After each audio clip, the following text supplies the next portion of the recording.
Mother day উপলক্ষে একটি রক্তদান শিবিরের আয়োজন করা হয়। ইউরো ইংলিশ মিডিয়াম একাডেমি স্কুলের পক্ষ থেকে এই রক্তদান শিবিরের আয়োজন করা হয় বর্ধমান ভাঙাকুটি রোড এলাকায়। পাশাপাশি থাকে সাংস্কৃতিক অনুষ্ঠান। মাদার্স ডে উপলক্ষে সঙ্গে থাকে মায়ের জন্য নিজের হাতে কাজ করা, তৈরি করা, যেমন খুশি তেমন তার মধ্যে কেউ নিজের হাতে তৈরি করছে সচেতনতামূলক বার্তা, কেউ দেশলাই কাঠি দিয়ে, কেউ আর্ট পেপারের কাজ দিয়ে বা নানান রকম জিনিসপত্র দিয়ে তৈরি করা হচ্ছে নানান রকম কারুকার্য।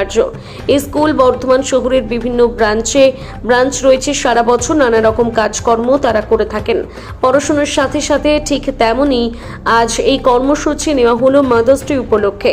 এই রক্তদান শিবির প্রায় 50 জন রক্তদাতা রক্তদান করেন। এদিন এই রক্ত তুলে দেওয়া হয় বর্ধমান শিবশঙ্কর সেবা সমিতিতে রোশনি ব্লাড ব্যাংকের। আর এই উদ্যোগে খুশি স্কুলের অভিভাবক অভিভাবিকা সহ বিশিষ্ট মানুষজন। পাশাপাশি মঞ্চে বেশ কিছু গুণীজন ব্যক্তিদের সম্মানিত করা হয়। তার মধ্যে রয়েছে যেমন সাংবাদিক এবং কিছু সমাজসেবী মানুষ।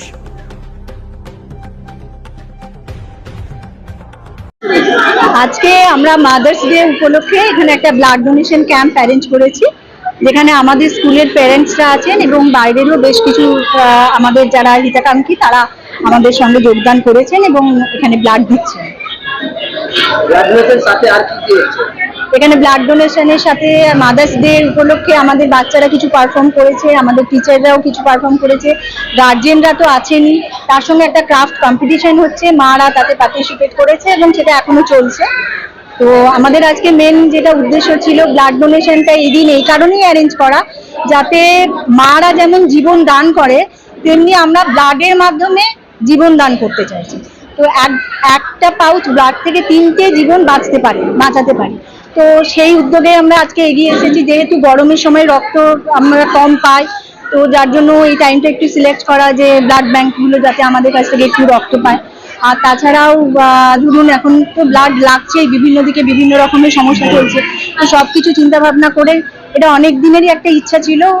আজকে আমার সমস্ত টিচারদের সাহায্যে এবং আমার যারা আছেন, অবশ্যই গির্জাদার নাম করতে হয়, গির্জা শঙ্কর গুপ্তা, তারক নন্দী, এদের সবারই সহযোগিতা, আমার হাজবেন্ড এবং তারও বন্ধুরা সবারই সাহায্যে আজকে আমি এটা সফলভাবে করতে পারছি। আমরা শিবশঙ্কর সেবা সদনের যে রোশনি ব্লাড ব্যাংক আছে তাদের সহযোগিতায় করছি।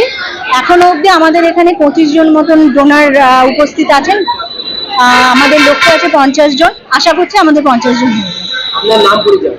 আমার নাম সন্দীপা কাপুর, আমি ইউরো একাডেমি প্রি স্কুলের প্রিন্সিপাল অ্যান্ড ওনার। এই রক্তদান শিবিরের সাথে সাথে আর কি করা হয় স্কুলে সারা বছর কিভাবে? আমাদের অ্যাকচুয়ালি সারা বছর আমরা বিভিন্ন ধরনের অ্যাক্টিভিটি করে থাকি। আমাদের একটা মেন লক্ষ্য হচ্ছে যে বাড়িতে যারা হাউসওয়াইফ থাকেন তারা অনেক সময় পিছিয়ে পড়েন, নিজেদেরকে ভাবেন যে আমরা কিছু করতে পারছি না, আমরা কিছু জানি না, তাদেরকে এগিয়ে নিয়ে আসা। অনেক মা আছেন যারা ইচ্ছুক এবং যথেষ্ট ট্যালেন্টেড, সব থেকে বড় ব্যাপার যারা সুযোগ পায় না, তো সেই সমস্ত মাদেরকে নিয়ে আসা, তারা এগিয়ে এসে করছে এবং তারা খুব খুশি। অনেকে তো স্টেজে কেঁদেও ফেলছেন মানে এই জায়গাটা পাওয়ার জন্য এবং করার জন্য। তো একজন মহিলা হিসাবে আমার এটা খুবই একটা ভালো লাগার বিষয়, বা এটা আমার ইচ্ছা যে সবাই যাতে এগিয়ে আসুক। সব মহিলারা যারা বাড়িতে আছেন, বাড়ির কাজ প্রচুর চাপের কাজ, এরকম নয় যে যারা শুধুই বাইরে কাজ করছেন বলেই তারা অনেক কিছু করে ফেলছেন, তাদেরও প্রচুর ধরনের চাপ থাকে এবং টেনশনে থাকেন, তাদের প্রবলেমও হয়, বিভিন্ন ধরনের মেন্টাল প্রবলেমও হয়। তো তারা যদি কিছুর মধ্যে যুক্ত থাকতে পারেন তারা অনেক মেন্টালি ফ্রেশ থাকেন, আনন্দ পান। এটাই আমার মেন লক্ষ্য, যে সবাই যাতে ভালো থাকে। ভালো থাকাটা দিনের শেষে খুব ইম্পর্টেন্ট। সবাই ভালো থাকুক, সবাই ভালোবাসুক সবাইকে, সবাই মিলে আমরা এগিয়ে যাই। যার জন্য আমাদের স্কুল হচ্ছে আমার মেন বিল্ডিং হচ্ছে ভাঙাকুটি জিটি রোড, পাঞ্জাব ন্যাশনাল ব্যাংকের বিল্ডিং এ। এছাড়াও আমাদের আরো 2টো ব্রাঞ্চ আছে, একটা টিকোরহাটে নতুন ওপেন হয়েছে, টিকোরহাট মোড় ওয়েসিস অ্যাপার্টমেন্ট। আর তাছাড়া আরেকটা হচ্ছে আমাদের আজির বাগান মাটির বাগের ওখানে একটি আমাদের ব্রাঞ্চ আছে।